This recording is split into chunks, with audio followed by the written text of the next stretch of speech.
Olá, bom dia. Bom dia. Tudo bem? Vamos aguardando aqui as pessoas entrarem para a gente seguir com a nossa live, né? Nós seguirmos com a nossa live dessa manhã de domingo. Muito obrigado a vocês que estão entrando. Muito obrigado, né? Sejam todos bem-vindos, todas bem-vindas. Bom dia, bom dia. Vamos aqui para mais uma live, para mais um estudo. Hoje me atrasei um pouquinho, desculpe-me, 5 minutinhos, mas vamos trabalhar. Bom dia, Luciano, Valdir, muito bom dia, né? Jumara, Marisa, muito bom dia a todos vocês. Vamos seguindo com a nossa live, né? Nesse domingo pela manhã, aqui amanheceu um pouquinho mais frio, né? O inverno aqui um pouquinho mais rigoroso, né?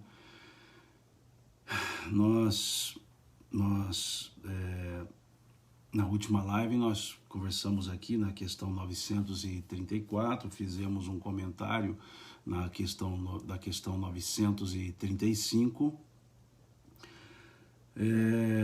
e ali fizemos uma ligeira digressão sobre o aspecto da mediunidade, e hoje vamos tratar aqui da questão 936 à frente, para a gente seguir, né, com o raciocínio, né? Desculpe, entrei um pouquinho atrasado hoje, uns 5 minutinhos atrasado, mas vamos trabalhar nessa nossa 1 hora que nós temos, né? E até recebi muitas mensagens, muitos direct, né, que o pessoal gosta de chamar, pedindo que falasse sobre mediunidade. Então, vamos deixar para uma outra data, não hoje.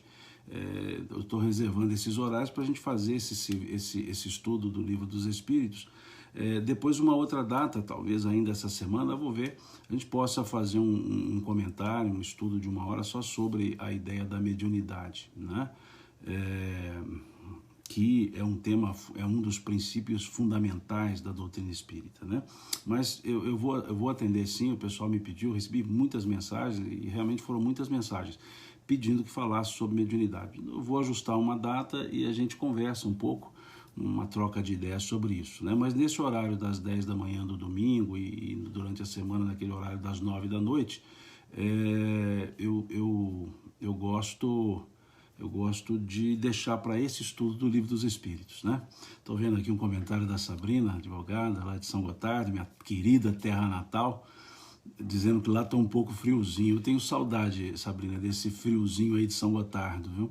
Aqui em Patrocínio é um pouco frio, mas esse friozinho de São Gotardo é único. Eu adoro esse friozinho daí, adoro mesmo. Bom, então vamos lá. Questão 936 do Livro dos Espíritos. A pergunta aqui é feita: de que maneira as dores inconsoláveis dos que ficaram na Terra afetam os espíritos desencarnados que as provocam? Essa pergunta vem na esteira do que nós já conversamos na última live. A pergunta sobre a questão do sofrimento advindo da perda dos entes queridos. Nós falamos da perda desses entes queridos, chamamos a atenção para o respeito ao luto, para a solidariedade ao luto, para a compaixão no luto. E aqui na questão 936, nós temos uma pergunta que ela é interessante, porque muitas pessoas conversam sobre isso, várias vezes em diálogos fraternos, as pessoas nos perguntam sobre isso, de que maneira as dores inconsoláveis dos que ficaram na Terra afetam os espíritos desencarnados que as provocam. Vejam que o final da frase coloca as provocam. Aqui já coloca um certo ponto de vista do espírito desencarnado. Como o espírito desencarnado pode ver isso?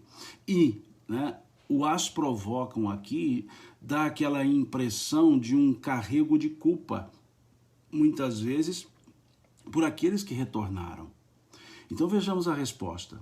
O espírito é sensível à lembrança e às saudades daqueles que amou na terra. Mas uma dor incessante, fora de propósito, o afeta penosamente, porque ele vê nessa excessiva dor falta de fé no futuro e de confiança em Deus, e por conseguinte, um obstáculo ao progresso e talvez ao reencontro dos que ficaram. Essa resposta ela é muito delicada, é uma resposta muito interessante, que nós precisamos pensar sobre ela. Nós precisamos trabalhar um pouco sobre isso. Eu disse na live passada que a tristeza, ela acontece. Por mais que se tenha o conhecimento da vida espiritual, por mais espírita, entre aspas, que possa ser, a morte, o desencarne, é algo que gera tristeza, sim. O choro da tristeza, o choro daquele momento triste, o choro daquele período triste, é natural, é necessário. E esse choro, nessa circunstância, não faz mal ao espírito que desencarnou. Não faz mal. O espírito é sensível às saudades e às lembranças que se tem dele. Então entende-se aquela tristeza de uma separação temporária, mas de uma separação, em que os que aqui ficam não mais verão os que já retornaram ao mundo espiritual. E ali ficarão sentimentos de lembrança. Nós já falamos isso na live passada, nesse sentido de a saudade, a perda da convivência afetar aquele que aqui ficou. Sim, o que para lá, que retorna ao mundo dos espíritos, vez outra tem oportunidade de perceber os que aqui estamos. Mas os que aqui estamos, os que aqui ficamos, não temos, vez outra, essa sensação de vê-los. Então essa perda da convivência, ela gera sim uma tristeza e precisa ser vivenciada e respeitada. E solidarizarmos-nos como queremos que solidarizem as pessoas conosco. Solidarizarmos-nos com todos. Ponto. Agora aqui eles fazem um outro aspecto. Quando essa dor incessante é fora de propósito, aí já entra no campo do desespero, da cobrança, naquele sentido, muitas vezes, que até se cobra de Deus, dizendo, Deus, por que você tirou ele daqui? Por que o Senhor tirou ele da minha convivência? Por que o Senhor fez isso comigo? Isso já é um despropósito. Não é mais a tristeza, é o abandono, é o apego, que precisa ser trabalhado, que precisa ser vivenciado, mas precisa ser retomado uma certa lógica, uma certa razoabilidade. Comungar da tristeza, vivenciar a tristeza, sim. Eu até disse na live passada, se o dia que eu me desencarnar e ninguém chorar, ninguém ficar triste, quem vai ficar triste sou eu. Eu disse isso na live passada, né? Estamos na questão 936, Maria Solange. Ela está perguntando aqui. Então, veja, o dia que eu me desencarnar e ninguém chorar por mim, por causa da meu desencarno, ou ficar triste porque eu me desencarnei, eu que vou ficar triste, eu que vou chorar. Então é natural isso, é necessário isso. Uma pessoa que viaja, nós sentimos saudades. Uma pessoa que vai viajar, ficar um tempo fora, a gente se despede até com um certo choro. E essa viagem de retorno ao mundo dos espíritos é outro aspecto também. Então gera sim essa ausência, essa dor da ausência, essa saudade da ausência. Perfeito. Natural. Agora, a revolta, o desespero, aí sim, esse já não leva a pessoa à frente. Esse já faz com que afete a pessoa que está aqui e a pessoa que retornou lá. É como se nós estivéssemos cobrando a presença dela aqui, exigindo a presença dela aqui, e ela sentindo-se angustiada por não poder fazer isso. E é aí que entra a ideia de achar que provocaram a dor, contida na pergunta. Achar que provocaram a dor. Por isso que está contida aqui no finalzinho da pergunta essa ideia. Então pensamos muito nesse aspecto. Pensemos, aliás, muito nesse aspecto.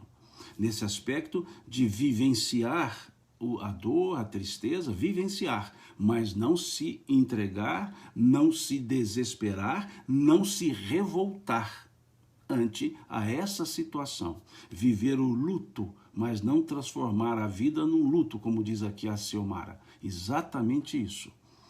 Há um período de amadurecimento, há o período do tempo, como dissemos aqui na última live, o tempo é o senhor da razão, né? O tempo vai, aspas, curando as dores, e a razão vai se colocando. É preciso dar um tempo para o nosso subconsciente lidar com a ausência, como dissemos isso na live passada. Como dissemos isso. E naquele momento do luto, naquele momento da dor, naquele momento do desencarne, não venhamos com doutrinações para as pessoas. O que elas menos precisam é doutrinar, é serem doutrinadas. Não é momento de chegar e dizer assim, não, você veja que o espírito continua existindo, ele está lá no mundo espiritual. Depois. Naquele primeiro momento, um abraço de solidariedade. Conte comigo no que precisar. Deus abençoe. Estou aqui. Isso sim, compreender. E o outro aspecto, compreender a forma que a pessoa entende a vida e respeitar esse entendimento. E se a pessoa, sim, pedir explicações, com parcimônia, nós vamos dando. Mas não é momento de doutrinação. Não é momento de repreensão, dizer você não pode chorar. Não, é o contrário. Chore. Viva a sua tristeza naquele momento. Lembremos-nos do Eclesiastes, capítulo 3, versículo 3. Todas as coisas têm o seu tempo e há um tempo para todo o propósito debaixo dos céus. Há tempo de ir, há tempo de vir, há tempo de chorar, há tempo de sorrir e vários outros tempos. Então é esse aspecto, é essa respeitabilidade. Lembremos do encontro de Jesus com Marta, Maria, pela, aspas, morte de Lázaro. Jesus foi dizer alguma coisa de doutrinação para aquelas duas irmãs que estavam inconsoladas? Não. Jesus, vendo o sofrimento daquelas pessoas, vendo a tristeza daquelas pessoas, diz o Evangelho, e Jesus chorou. Ele não chorou pela tristeza da morte de Lázaro, porque Lázaro não havia morrido, como mesmo Jesus disse. Lázaro dorme, ele não morreu. Mas ele se consternou, mas ele teve a compaixão para com aquelas pessoas que estavam chorando, para aquelas pessoas que não divisavam a continuidade da vida, para aquelas pessoas que se entregaram ao abatimento. Ele olhando aquelas pessoas, sentindo aquelas pessoas, diz o texto, e Jesus chorou. Chorou pela compaixão. Então, nesses momentos, o que nós temos que ter é a solidariedade. Nesse momento, o que nós temos que ter é a compaixão. Nesse momento, o que nós temos que ter é a humanidade, de um ombro, de um abraço, de um olhar, de uma palavra de conte comigo. É esse o ponto. Depois, com o andar do tempo, mineiramente falando, com o andar da carroça, com o andar da carruagem, as coisas vão se abrindo e gradativamente nós vamos auxiliando com explicações. Tatiane diz aqui, né, empatia com a dor. Sim, empatia, Tatiane, com as pessoas, com o ser humano. Se nós conseguíssemos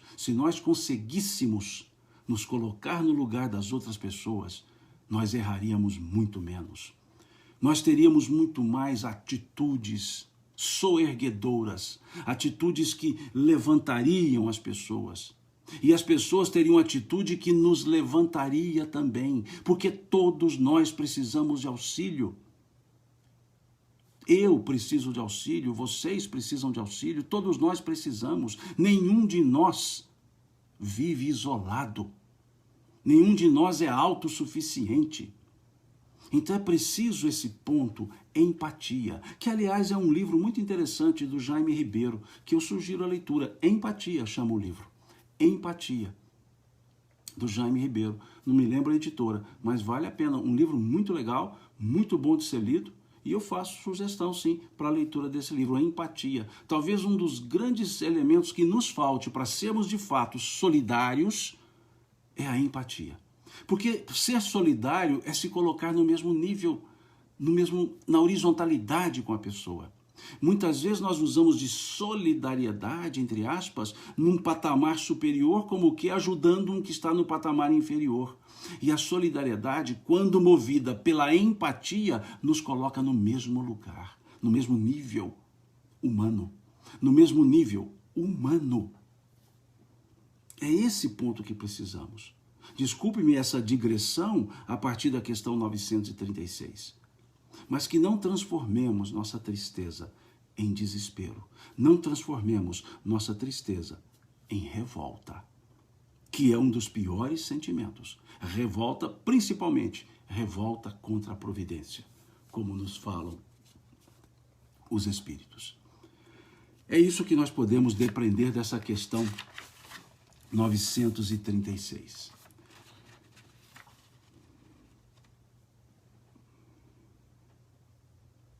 Então, pensemos nisso. Eu acho interessante, vamos voltar aqui ao início do capítulo. Nós estamos trabalhando penas e gozos terrenos, aqui se pergunta.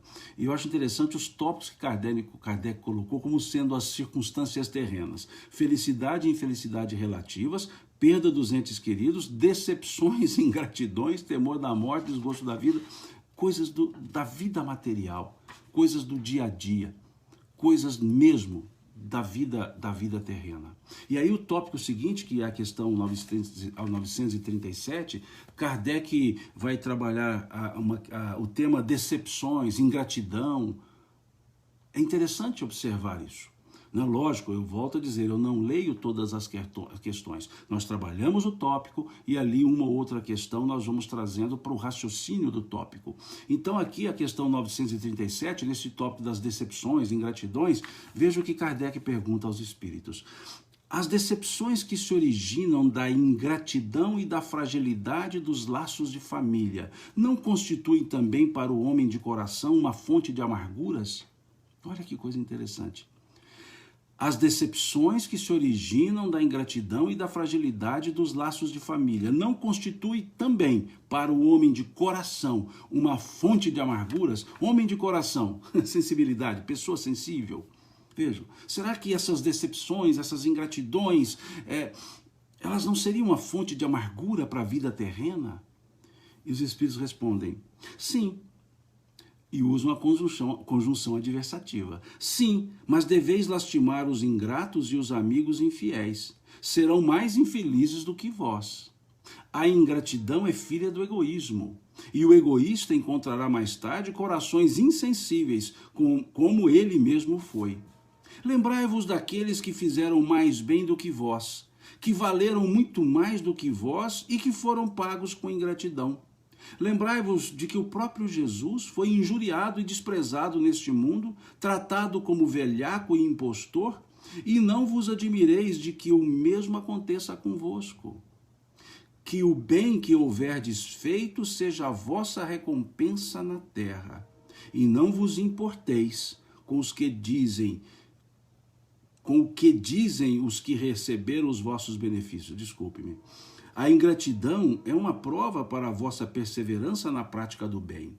Ser-vos-á levado em conta, e aqueles que vos desprezaram serão tanto mais responsabilizados quanto maior lhes tenha sido a ingratidão. Eu vou seguir aqui a questão 938, que nós analisamos as duas questões. As decepções oriundas da ingratidão não contribuem para endurecer o coração e fechá-lo à sensibilidade? Em outras palavras, será que por as pessoas serem ingratas, pelas pessoas nos causarem decepções, a gente não endurece o coração então? E eles respondem, seria um erro, pois como dizes, o homem de coração se sente sempre feliz pelo bem que faz. Sabe que se este bem não for lembrado nesta vida, será lembrado em outra, e que o ingrato envergonhará por si mesmo e terá remorsos da sua própria ingratidão. Trabalhemos essas duas questões. E eu vou colocar uma palavrazinha para trabalhar essas duas questões. Uma palavrazinha só. Mágoa. Trabalhemos com essa palavra, mágoa. Porque tudo que está no fundo aqui dessa questão, ou dessas questões, é mágoa. É isso que está colocado aqui. Tudo que está no fundo dessa questão é a mágoa. Porque a pergunta aqui não diz respeito a quem provoca, a quem faz, ou para o ingrato. Aqui a pergunta é sob o olhar daquele que foi objeto da ingratidão. É o que teve o objeto da ingratidão sendo olhado. E aí nós observamos então a ideia da palavra mágoa. E eu gostaria de chamar a atenção para um ponto do substantivo mágoa, levando-nos ao verbo magoar. Levando-nos ao verbo magoar. O verbo magoar é um verbo pronominal. O que é um verbo pronominal? É um verbo que, para ser conjugado, precisa ser conjugado com um pronome. E esse verbo magoar, ele é pronominal reflexivo. Pronominal reflexivo.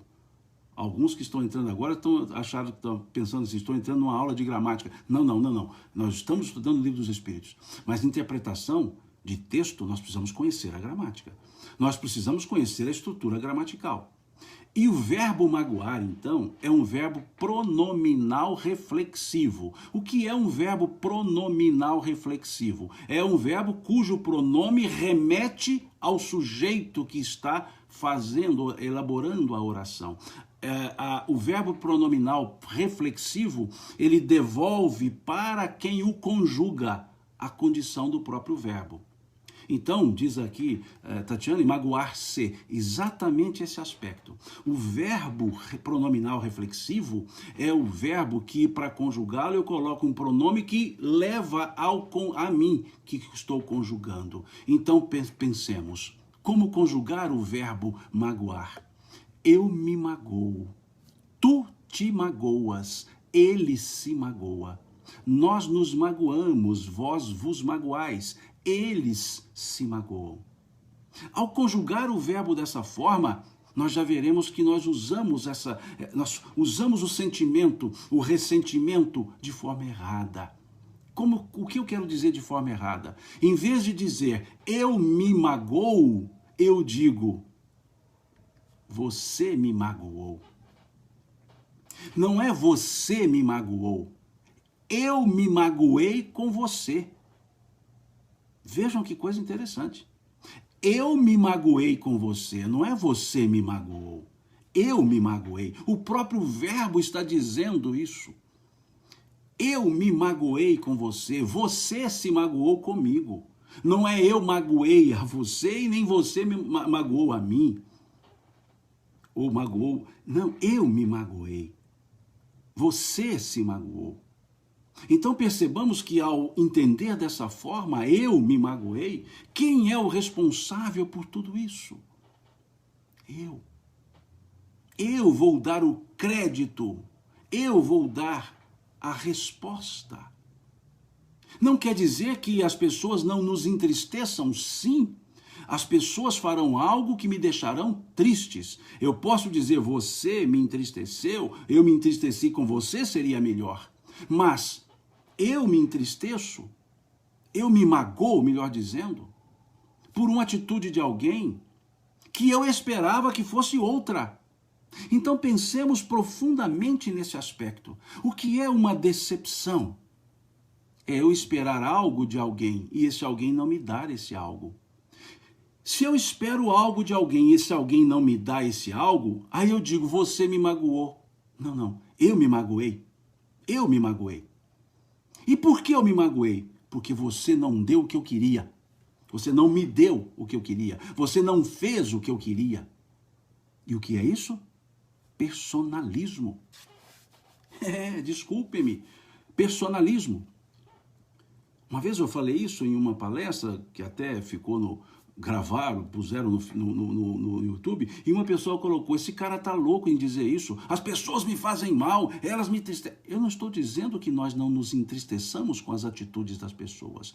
Eu não estou dizendo que as pessoas fazem coisas que me entristecem. Não estou dizendo isso. Eu estou dizendo que no aspecto da mágoa, sou eu que estou me magoando. Não é a pessoa que está me magoando. Sou eu que estou me magoando com a atitude da pessoa porque eu queria que ela fizesse algo do meu jeito, algo que me agradasse. Algo que me agradasse. E eu não posso esperar das pessoas, prestem atenção nisso, eu não posso esperar das pessoas senão aquilo que elas me deem. Só isso. E aqui eu quero trazer agora a figura do Cristo, porque foi citada aqui, foi trazida como exemplo para essa questão 937. A figura do Cristo. Vamos imaginar agora a seguinte cena. Jesus entrou em Jerusalém, saudado pelas pessoas. As pessoas colocaram tapetes nas ruas para que ele passasse, colocaram flores, cantavam hosana, chamavam-no por rei. E ali ele foi entrando e as pessoas saudando-o. Dias depois, as mesmas pessoas estavam dizendo: crucifique-o. As mesmas pessoas, crucifique-o.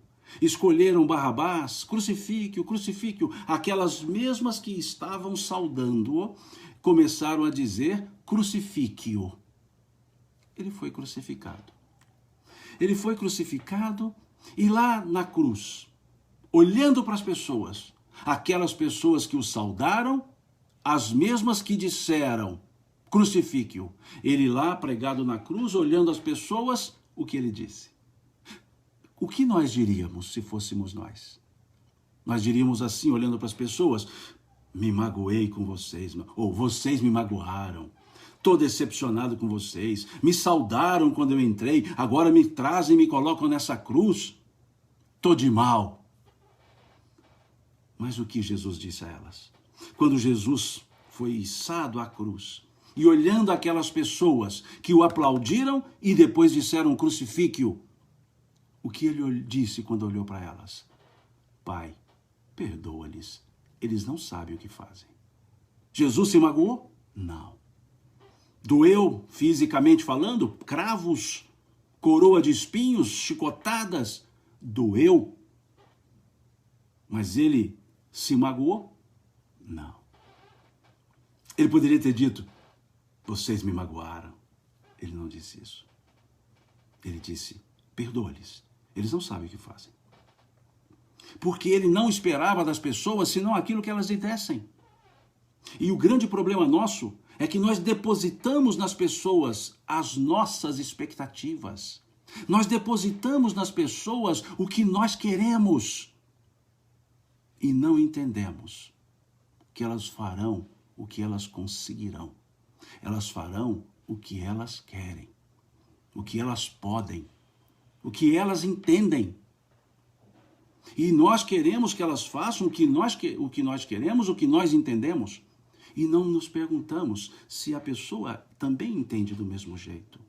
Então percebamos que a mágoa advém de uma expectativa não correspondida. Mas qual expectativa? A minha. A que eu depositei na pessoa, ou nas pessoas, ou nas circunstâncias, ou nas coisas.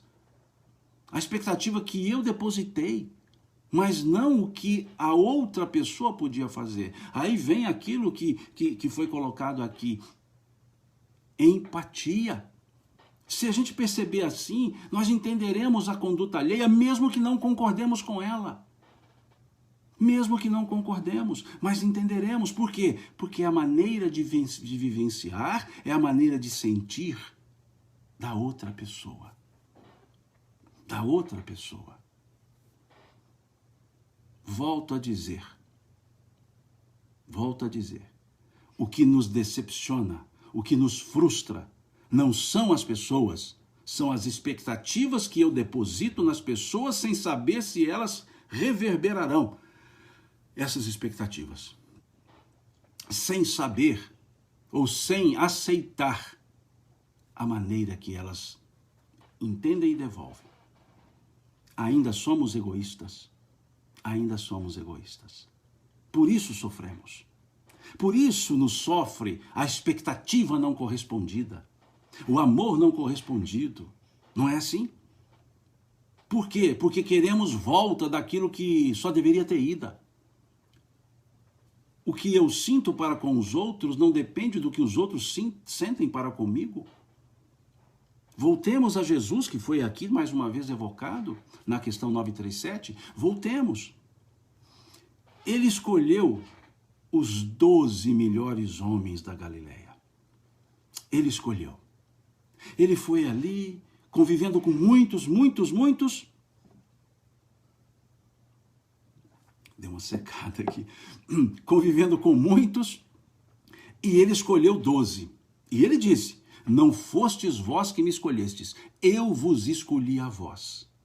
E já vos conhecia, pois antes que o mundo fosse, eu já era. Então ele escolheu os 12 melhores. Os 12 melhores. Um negou, um traiu e 9 fugiram quando ele foi preso. Olha que turma boa que ele escolheu. Os 12 melhores. Um trai, um nega e 9 fogem quando ele foi preso. Só um ficou com ele, João, o evangelista, o jovem. O jovem. Depois falando que jovem não tem perseverança. E foi o único que ficou.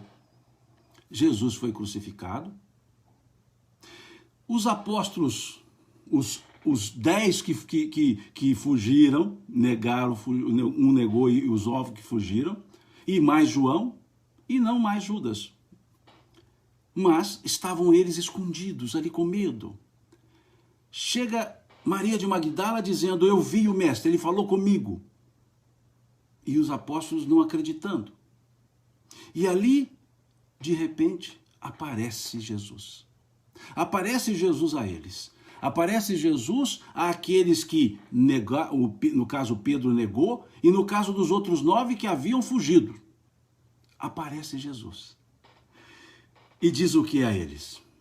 Se fôssemos nós, o que nós diríamos para essa turma de gente boa que estava conosco? Se fôssemos nós, talvez eu diria assim: tudo bem, é assim que vocês me amam, né? Tudo bem. Pedro, você me nega, né, Pedro? Tudo bem. E aí virava para os outros 9 e falava assim: vocês fugiram, né? Não ficaram lá para me ajudar. Tudo bem. Mineiramente falando, pode deixar. Quando precisarem de mim, vocês vão ver. Não conta comigo, turma de ingrato.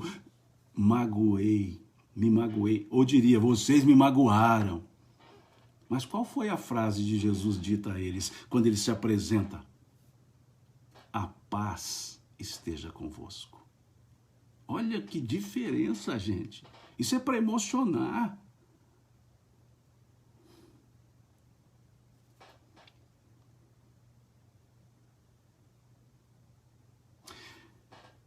Ele nada cobra. Ele nada cobra. Ele não exige nada.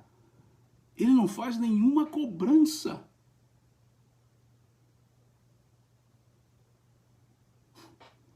Ele só diz: a paz esteja convosco.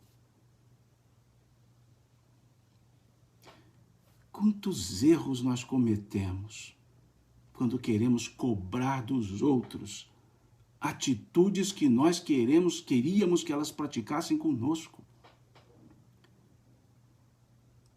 Quanto nós queremos transformar as outras pessoas em nós mesmos. É aí o nascedouro da mágoa. É justamente aí o nascedouro da mágoa. Quando queremos depositar nos outros as expectativas que são nossas. E ali Jesus poderia ter cobrado. Não. Ele disse: a paz esteja convosco. Será que nós diríamos isso? Será que nós dizemos isso àquelas pessoas que, de certa forma, não correspondem à nossa expectativa? Será que nós poderíamos, em vez de dizer assim, estou magoado com você, será que nós podíamos dizer, a paz esteja com você? Esse é o ponto maior. É isso que está nessas duas questõezinhas só. E a gente insiste em ficar transferindo para os outros as responsabilidades das nossas conduções, da condução das nossas vidas. Cobramos da pessoa uma atitude sem saber se ela tem essa capacidade, se ela está nessa ciclagem. Não é porque eu gostaria de ser tratado desse jeito que a pessoa vai conseguir tratar. Eu preciso entender que a pessoa é ela mesma e valorizá-la por isso. Entender que quando voltar, voltou. Quando ressonar, ressonou.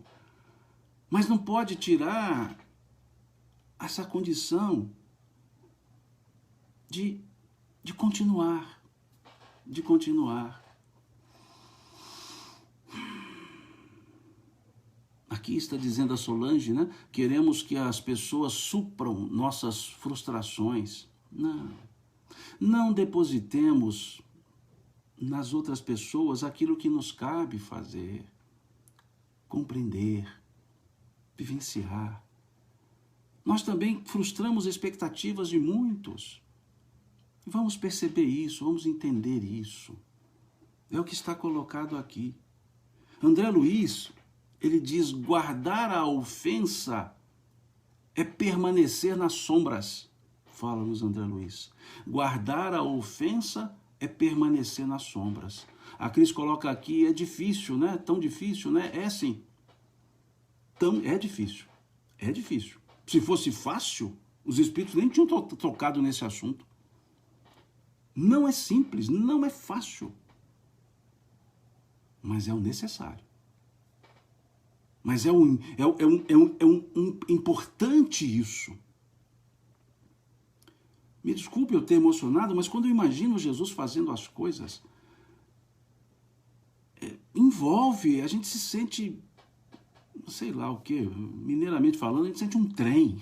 É um trem que nos envolve. Imaginando essa cena, ele poderia ter falado tantas coisas, podia ter lido um sermão, como nós dizemos aqui em Minas. Como minha mãe dizia, poderia ter rezado um rosário, ela era muito católica. E ele não. Ele olhou para aquelas pessoas e disse só isso: a paz esteja convosco. A paz esteja convosco. Oh. Quem nos dera, se em todas aspas, decepções, nós disséssemos assim, a paz esteja convosco. Em outras palavras, seja você, siga assim, um dia a gente converge, seja você, vamos para frente, bola para frente. É isso. Desculpe-me essa digressão desse tamanho nessas duas questões. Eu sempre abro um parêntesezinho, dois parêntesezinhos, mas dessa vez eu abri, foi colchete, foi uma chave, né? Enorme, me desculpem. Mas é impossível ler essas questões, ler essas respostas e não se chegar a esse tipo de sentimento, a esse tipo de constatação. A esse tipo de constatação. Me desculpe. Eu quando li aqui, pensando, não vou entrar nesse aspecto na hora de conversar, mas nós precisamos. A Carla diz aqui, o Espírito evoluído, Jesus, sim, mas lembremos da questão 625 do Livro dos Espíritos. Qual é o tipo mais perfeito que Deus ofereceu ao homem para servir de guia e modelo para a humanidade? Jesus. Então busquemos nele, busquemos em Jesus os exemplos. Lógico, estamos longe da sua força, da sua evolução, lógico, estamos longe, mas que nós pelo menos estejamos no caminho, que seja distante do alvo, mas no caminho para o alvo. É esse o ponto. Ele não está pedindo de nós nada que não seja o caminho. Nada que não seja o caminho. Eu assistia essa semana uma palestra da Tatiane, ela fazia uma palestra e eu estava assistindo, e ela falou do reconhecimento do verdadeiro espírita, lá do capítulo 17 do Evangelho segundo o Espiritismo. Reconhece o verdadeiro espírita pela sua transformação moral e pelos esforços que empreende no sentido de domar suas más inclinações. Esforços. Então o que Jesus nos pede é isso, esforço, que não saiamos do caminho. Não interessa a distância. Não interessa a distância do alvo, interessa que estamos no caminho do alvo.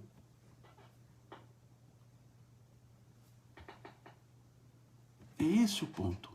Desculpe-me, mais uma vez, desculpe-me a digressão. Mas pensemos nisso. Pensemos nesse aspecto. E voltemos a conjugar o verbo magoar na forma que ele deveria ser conjugado. Eu me magoo. Tu te magoas, ele se magoa, nós nos magoamos, vós vos magoais, eles se magoam. Não transfiramos para outrem as questões que são nossas, os sentimentos que são nossos. Trabalhemos com eles. Nos entristecemos com as pessoas, sim. Nos entristecemos muito, sim. Nos entristecemos demais, sim. Mas não deixemos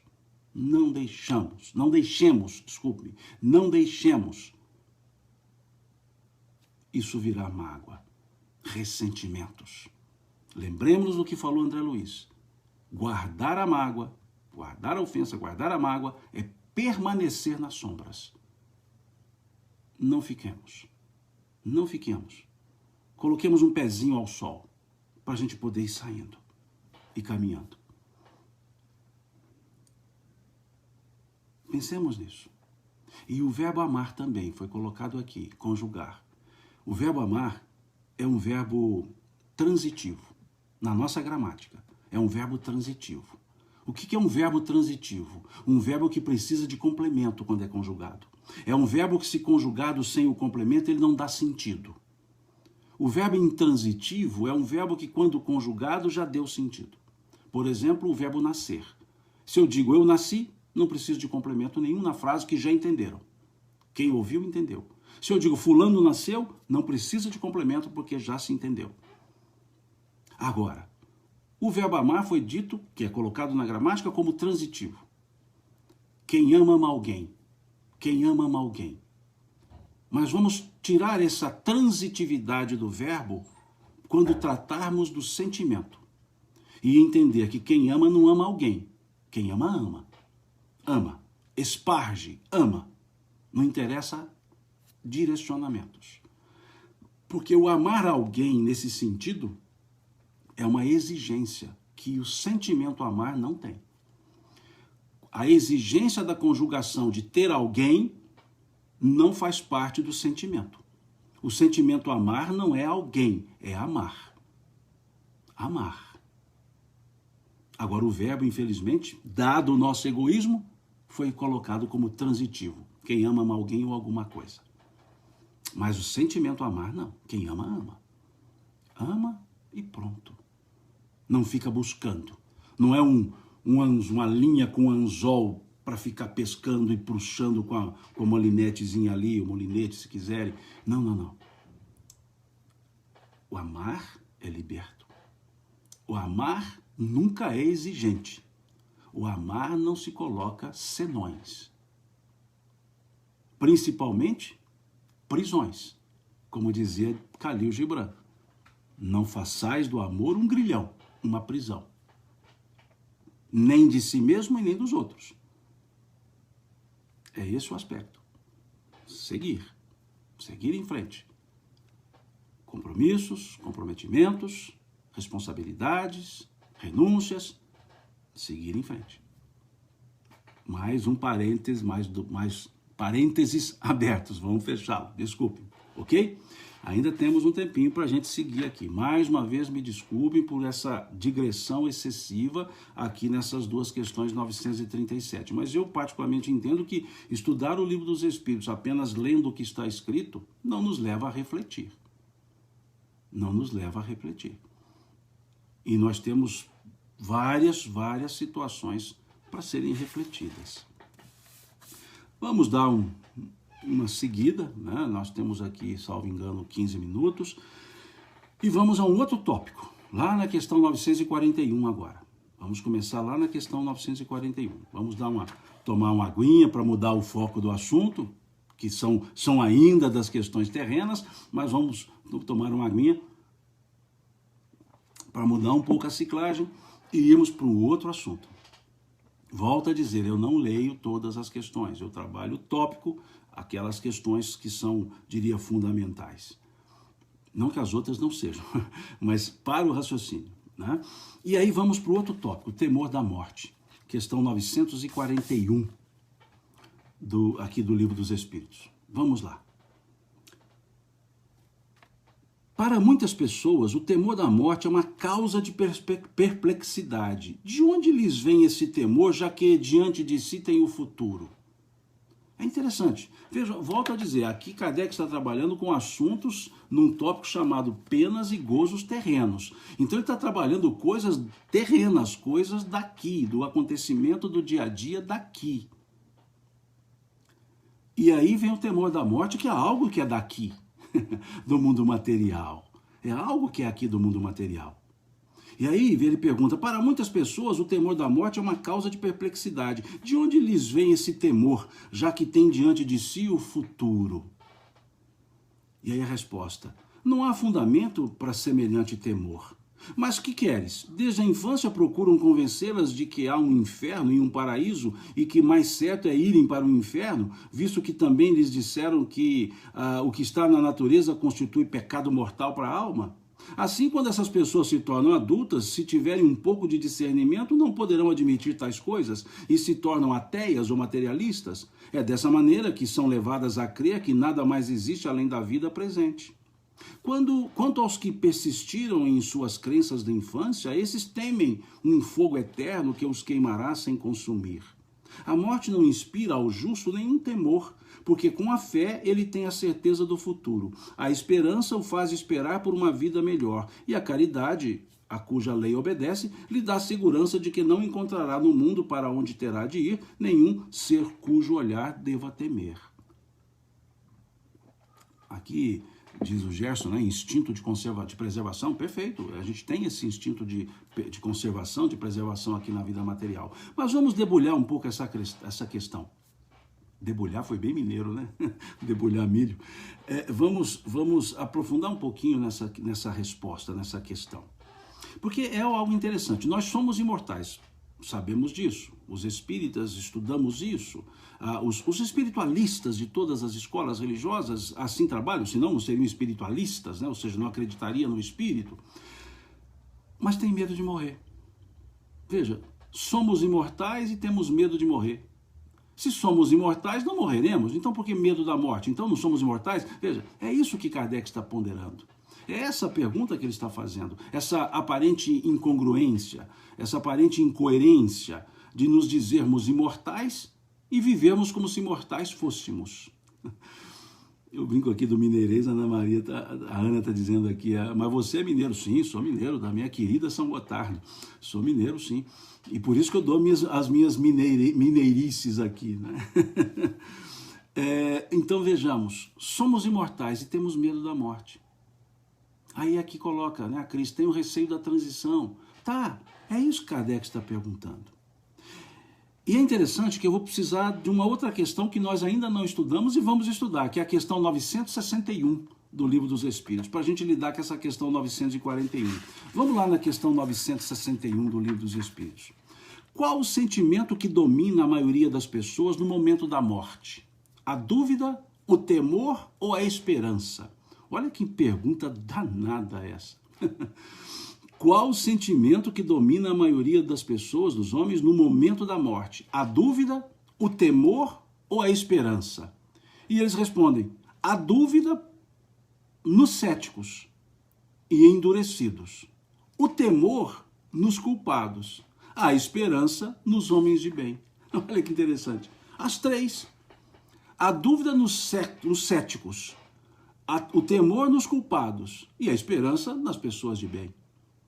Então percebamos que a maneira que nós enxergamos o porvir, por assim dizer, o temor da morte ou não, é a maneira que nós vivemos. É a maneira que nós vivemos. É a forma que nós encaramos a vida. E aqui eu acho interessante porque no primeiro parágrafo, o que os espíritos estão fazendo é trabalhar com as crenças cristalizadas e trabalhar com o materialismo. E numa forma interessantíssima. Os espíritos trabalham aqui com o materialismo como advindo de um espiritualismo mal entendido. Olha que coisa interessante. Vejam o que ele coloca aqui no meio do parágrafo, né, quando ele diz assim: é dessa maneira que são levadas a crer que nada mais existe além da vida presente. Vejam, quando essas pessoas se tornam adultas, se tiverem um pouco de discernimento, não poderão admitir tais coisas e se tornam ateias ou materialistas. Vejam como os espíritos estão dizendo que esse materialismo ele advém ou adveio, esse ateísmo adveio do espiritualismo mal entendido, do espiritualismo mal apresentado. Olha que interessante. Isso nos leva a uma frase de Feuerbach. Friedrich Feuerbach, um materialista. Eu já disse isso aqui outras vezes. Materialista. Ele escreveu um livro chamado A Essência do Cristianismo. Nesse livro, ele tem uma parte, logo na introdução, ele diz assim: está escrito que Deus fez o homem à sua imagem, à sua semelhança. Eu desconfio, ele diz, que o homem fez Deus à sua imagem, à sua semelhança. Pois o Deus que nos é apresentado tem mais defeitos humanos do que qualidades divinas.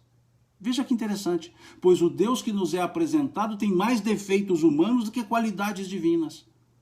E é isso que os espíritos estão dizendo, que a estrutura materialista ateia é uma debandada de um espiritualismo vazio que ensina, que explica não a espiritualidade, mas a interpretação material da própria espiritualidade. É isso que ele está colocando aqui. E aqui, no segundo parágrafo, ele coloca aquilo que nós chamamos virtudes teologais, as virtudes teologais, que são a fé, a esperança e a caridade, trazidas pelo apóstolo Paulo na sua primeira carta aos Coríntios, no capítulo 13, versículo 13. Capítulo 13, versículo 13. Ainda permanecem, diz ele, a fé, a esperança e o amor, a caridade, o amor. Mas dos três, o maior é o amor, a caridade. Olha que interessante. E aqui, veja o que os espíritos colocam. A morte não inspira ao justo nenhum temor, porque a fé, veja, porque com a fé ele tem a certeza do futuro. Com a fé ele tem a certeza do futuro. A esperança o faz esperar por uma vida melhor. E a caridade, o amor, a cuja lei obedece, lhe dá a segurança de que não encontrará no mundo para onde ir, que terá que ir, nenhum ser cujo olhar ele deva temer. Olha que coisa interessante. Olha como os espíritos explicam isso. Cristalização de crenças. Visão puramente terrena. Talvez nos falte, sim, essa ideia de fé. Diz, com a fé ele tem a certeza no futuro. Talvez o que nós chamamos por fé no dia a dia seja crença. E aí eu chamo a atenção para uma definição que Emmanuel nos dá sobre a fé, que está na questão 354 do livro Consolador. Está na questão 354 do livro Consolador. Quando ele diz fé é a certeza em Deus. Certeza esta que ultrapassa os limites das crenças religiosas. Certeza em Deus, certeza essa que ultrapassa os limites das crenças religiosas. E é justamente o reducionismo que muitas crenças aplicam na ideia da espiritualidade, na ideia de Deus, na ideia da vida, que faz com que as pessoas, vejam o que os Espíritos dizem, com discernimento que seja pouco, se afastem das ideias religiosas. Se afastem das ideias religiosas e caminhem para o negativismo. Caminhem para negar a fé, e caminhar para o ateísmo ou materialismo. Então pensemos nessa resposta aqui. Pensemos nisso. Pensemos. Sugiro que façam a leitura novamente. Leiam lá a questão 961, dê um pulinho lá na carta de Paulo, na primeira carta de Paulo aos Coríntios, capítulo 13, versículo 13, mas aproveitem e leiam o capítulo inteiro, porque o versículo 13 é o último. Leiam o capítulo inteiro e nós vamos entender essa questão. Né? E no nosso próximo encontro nós seguiremos, né, para a questão 943, e aí talvez a gente leve um tempo mais para falar do desgosto da vida, o suicídio e essas questões que fazem parte das penas e gozos terrenos, por assim dizer, ok? Bom, vamos parar por aqui. O Instagram ele é marcial, né? 60 minutos ele vai e nos derruba. Então, vamos parar por aqui essa nossa conversa de hoje, desse domingo, e na próxima semana nos encontraremos novamente, né? Estou tentando sempre me organizar para terça, quinta e domingo a gente se encontrar, né? Terça-feira e quinta-feiras, terça-feira e quinta-feira às 21 horas e no domingo às 10 horas, né? Então fica aqui meu agradecimento a vocês, muito obrigado mesmo de coração por ter estado aqui, por ter permanecido aqui conosco, conversando, trocando ideias, muito obrigado. Desculpe eu não ler todas as questões que aparecem aqui, todas as perguntas, os comentários, porque são muitos e vão passando muito rápido, então a hora que eu olho eu consigo pegar o último aqui, 2 ou 3 que eu estou vendo aqui, e eu falo, me desculpem, não é desprezo a nenhuma outra pessoa, são aqueles que eu vejo aqui, coincidentemente, a hora que eu olho, tá aquele comentário, tá certo? Mas na medida do possível também, principalmente no Facebook, as pessoas deixam registrado o comentário, eu faço alguma resposta quando eu consigo, tá certo? Me desculpem, ok? E, mais uma vez, desculpe pelas digressões que fizemos aqui, que sempre faço, né? Digo que não vou fazer, acabo fazendo. Tá certo? Muito obrigado, um ótimo domingo para vocês, Deus abençoe a vocês, Deus abençoe a família de vocês, mas uma ótima semana que se inicia hoje para todos vocês, abençoando a família, o trabalho e a vocês todos. Muito obrigado e com a minha mineirice, né, na minha forma de agradecer, Deus lhes pague pela atenção, Deus lhes pague pelo carinho demonstrado, Deus lhes pague por estar aqui, né, dividindo conosco esses estudos. Muito obrigado mesmo. Fiquem com Deus. E se Deus quiser, na terça-feira nos encontraremos novamente. Fiquem com Deus. Deus abençoe a cada um.